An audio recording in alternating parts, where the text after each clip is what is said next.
kining mga marites na naday ni sa una, dili lang ni karon. Nakakita sila kung unsa kaayo ang Ginoo sa usa ka tawo nga giisip nga makasasala ug ilang gihimuan og chismis. So kini mga marites di ay mura ni sila og himaya sa amahan.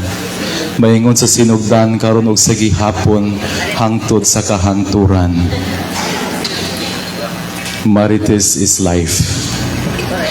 Bitaw. Kini man kung uban nga mga tao, dili nila kaya tan-awon nga kining uban nga giisip nga tinamay, kining uban nga giisip nga makasasala, kining uban nga giisip nga way nahot, unya og labi na sa ato sa simbahan, unya og musimba, unya matagaan og katungdanan sa simbahan, makapangalagad sa simbahan. Unsay himuon sa mga marites, mangyamid na sila. Mas ay sus, kaila man ko ana, uy palahubog man na, anong nagkaapag man na.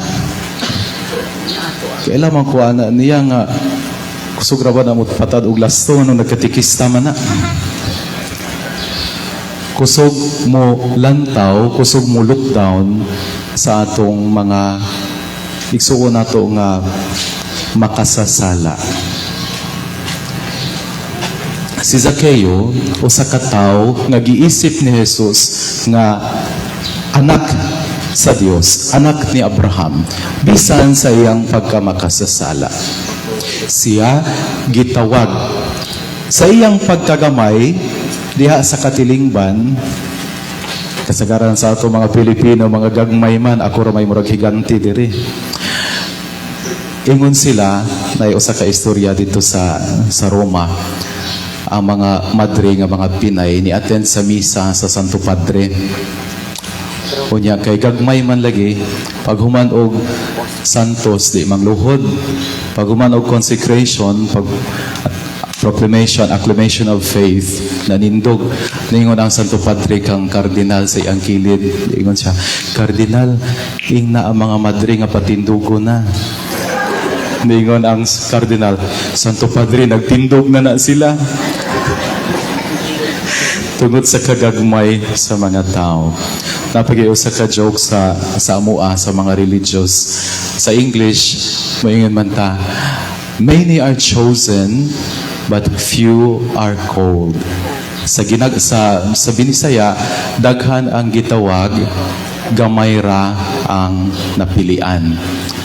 Ang sa amua, daghan ang gitawag, gagmay ang nitubag.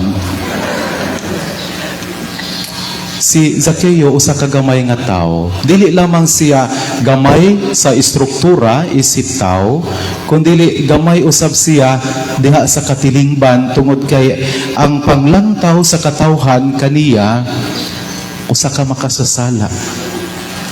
Usa ka way nahot, way lami nga tao, way pili tungod kay siya makasasala. Ug sa iyang pagkagamay, gi-acknowledge niya ang iyang pagkagamay ug misaka siya sa kahoy. Imagine, sa unang panahon, kini si Zacchaeus, dato man ni siya. Pero ang mga tao nga nagtanaw sa iya, ginayam-iran siya tungod kay makasasala siya. Unsa magyud ang sala ni Zacchaeus? Kuan magud ni siya kanang tax collector. Kini lagi sila sa una, kusog ni sila magpuno-puno og pilay kolektahon niya, idretsyo nila sa ilang bulsa. So, giilagin ni siya nga well-known ingon ana, pero wala gyoy nakasuwat nga nangawat gyud ni siya. So, sa iyang pagkadato, iyang gipaubos ang iyang kaugalingon, nikatkat siya sa kahoy, aron lang makakita kang Jesus. Wala niya iksapayan unsay ikasulti sa uban. Gusto lang gyud siya mutanaw kang Jesus. Siguro curious lang gyud siya unsa gyud ni si Jesus. O sa dihang pagkatkat niya sa kahoy, nilantaw siya kang Jesus. Nilingi si Jesus kaniya dito sa taas ug nagsugat ang ilang tinanawan. Ug diha-diha gitawag siya ni Jesus. Unsay tawag giyon sa siya pagtawag ni Jesus? Giyon sa siya pagtawag ni Jesus sa iyang ngalan. Kanabitong sa kanta, natawag mo na ako, pinaagi sa akong ngalan.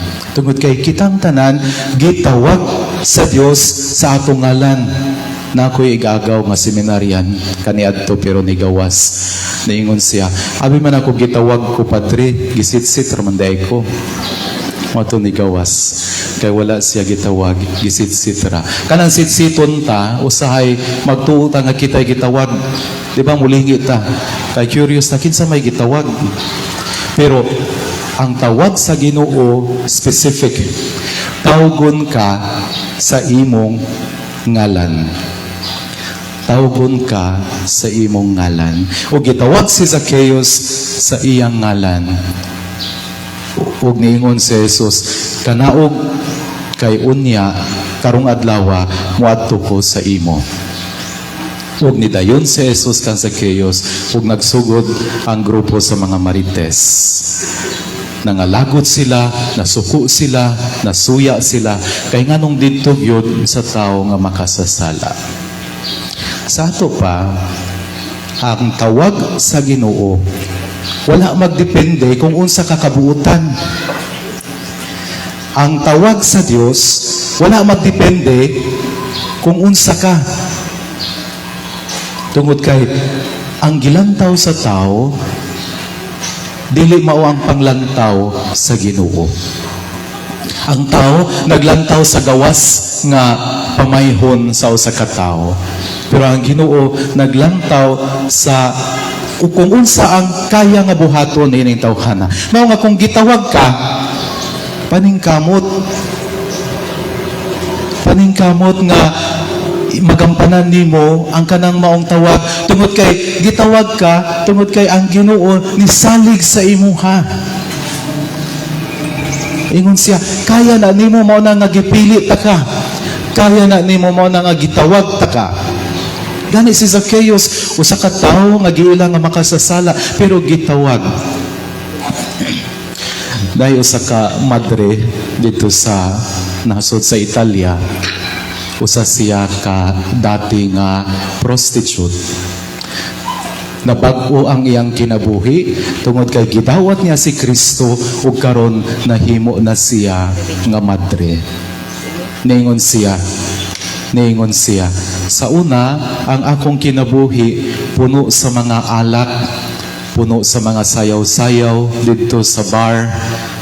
Pero ang Ginoo, ang pinaka-the best dancer, kay nakuha niya ang akong kasing-kasing. Ug nautro ang iyang kinabuhi. Kung kita dahil tawgon sa Dios, mausab ang atong kinabuhi. Sama ni Zacchaeus, sa iyang pagkamakasasala, sa iyang giisip nga walay nahot, nagyamiran siya sa mga tao tungod kay makasasala siya, pero gitawag siya sa Dios ug sa iyang gihimo, nahimo siya nga maayong tao. Ningon siya, Ginoo, kung nakapanglimbong man ko sa akong isig kataho, ako kining ibalik ngadto kanila. Ug nahimo siya nga maayong tao. Nga naman, kay kung ang Ginoo mo ay mutawag, makapabag-o kini sa imong kinabuhi. Makapabag-o kini sa imong kasing-kasing. O kung magpadayon ang Ebanghelyo, kung nasulat sa Ebanghelyo, siguro ko nga ang mga tao daghan na ang niangay kaniya tungod kay nabag-o na siya. O daghan na siguro ang mutamod kaniya, daghan na siguro ang muduol kaniya, kay amigo naman siya ni Jesus. Balikon ako, ang tawag sa Ginoo wala nagdepende kung dato ka, wala nagdepende kung edukado ka, wala magdepende kung buutan ka. Kay bisan pagpalahubog ka, bisan pa og adik ka, pwede ka tawgon sa Ginoo. Tungod kay ang Ginoo naglantaw sa imong kasing-kasing. Wala siya maglantaw kung gwapo ka or gwapa ka.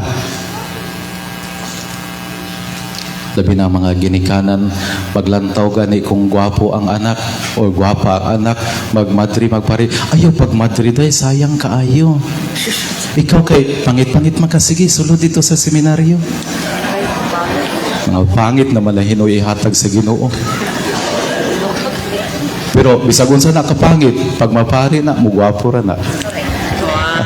Pag mamadri na, mugwapa ra na. Pero mao lagi, dili man na mo'y basihan sa Ginoo. Dili man ay mo'y basihan sa Ginoo. Tungod kay ang Ginoo nasayod siya sa tanan nimong pagkaikaw, walay matago sa iyaha. Dili ta makatago sa Ginoo. Sa atong unang pagbasa karon niingon, sa imong atubangan ang tibuok kalibutan daw sa lamang kalugas sa balas.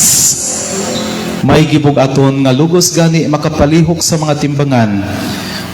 Usa katulo sa yamong diha sa yuta sa kabuntagon.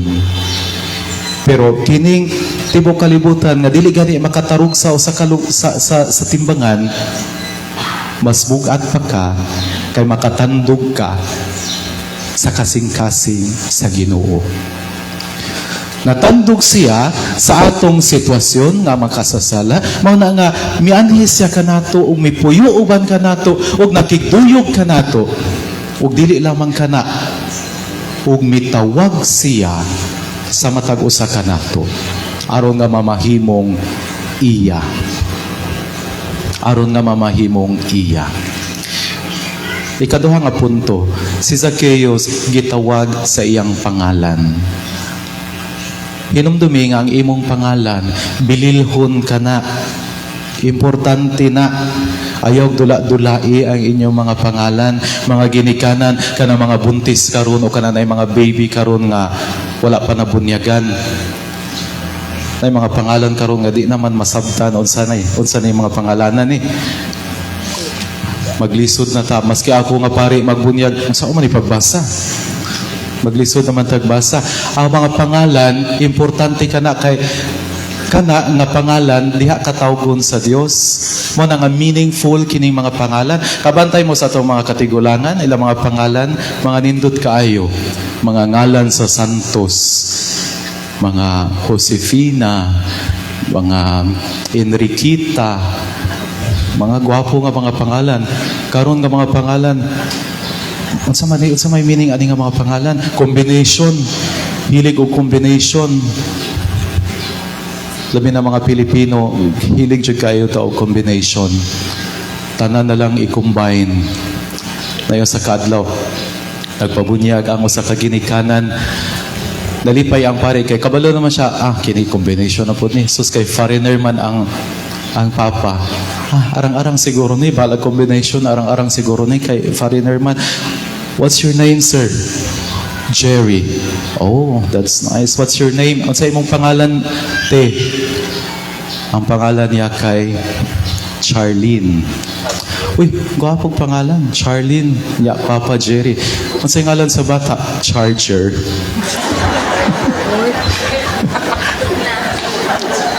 Maglisod na. Hilig o combination. Pero ang Ginoo, hilig po siya combination. I-combine niya tanan nimong pagkaikaw. O dili siya magsapayan. Bisan pag maot paminawon. Tungod kay, maulagi, gitawag ka. Gitawag ka sa Ginoo. Ang tanay mong kaugalingon, unsa ang akong tawag karon?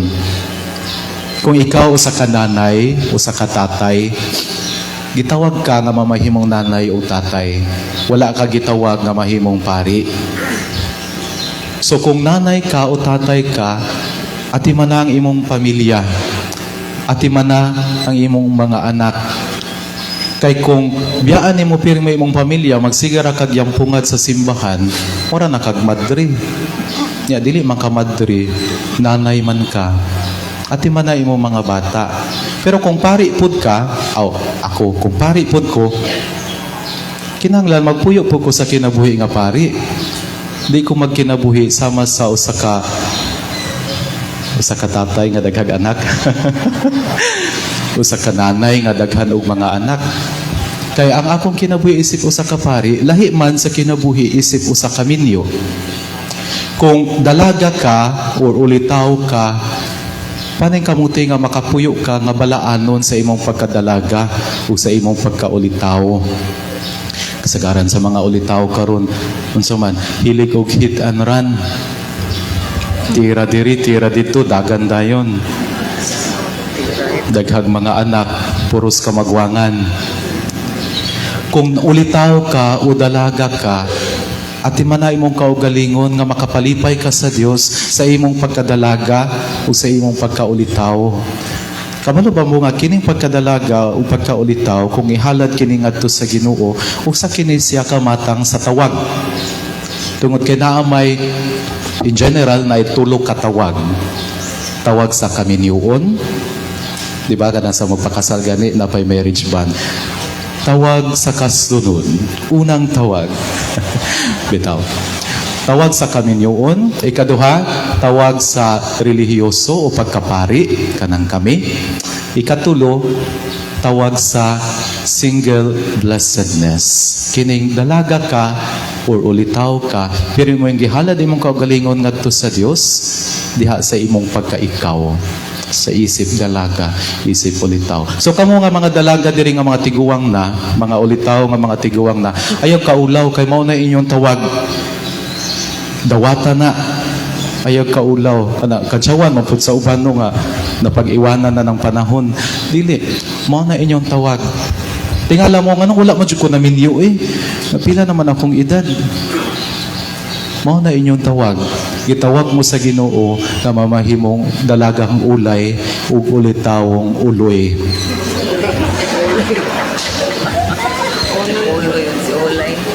Bisag kinsa ta sa kinabuhi nato, bisag unsa ta dinhi sa kalibutan, kitang tanan gitawag.